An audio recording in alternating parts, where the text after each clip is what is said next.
কোচবিহারে তৃণমূল পরিচালিত জেলা পরিষদেও অনাস্থা। সভাধিপতির বিরুদ্ধে তৃণমূলের একাংশেরই অনাস্থা প্রস্তাব।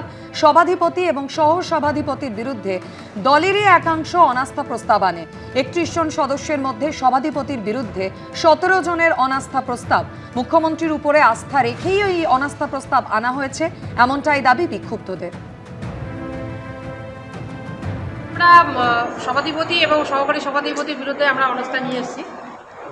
মানে কেন অনাস্থা দিতে হলো, কেন, কি কারণ? অনেক দিন থেকে আমাদের জেলা পরিষদ একদম অচল অবস্থায় পড়ে আছে, কোনো কাজ হচ্ছে না। আমরা সবাই এখানে যারা জনপ্রতিনিধি আছি, আমরা চাচ্ছি আমরা জেলা পরিষদটাকে সচল করতে।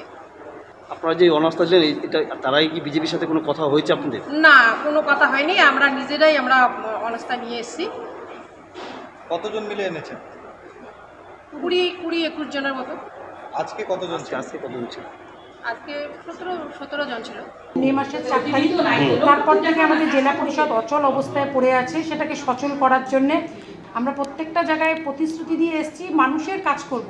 সেখানে যদি আমরা জনপ্রতিনিধিরা মানুষের পরিষেবাটাই দিতে না পারি, তার জন্য আজকে আমরা 20 জন মিলে আমাদের অনাস্থায় এসেছি, যাতে আগামী দিন আমরা সুন্দরভাবে সুষ্ঠুভাবে যে 2 বছর আছি আমরা যেন ভালোভাবে কাজগুলো করতে পারি। আপনারা কি তাহলে এখন কি মানে এরপরে বিজেপিতে যোগ দিবেন তাহলে?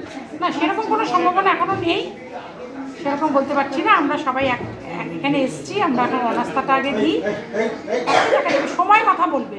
তাহলে আপনাদের যে নতুন যে তাহলে সভাধিপতি কে হবে, তাহলে কি চিন্তা? সেটা আপনারা এখনো আমরা বলবো না, যখন হবে তখন আপনারা দেখতেই পাবেন কে সভাধিপতি হবে।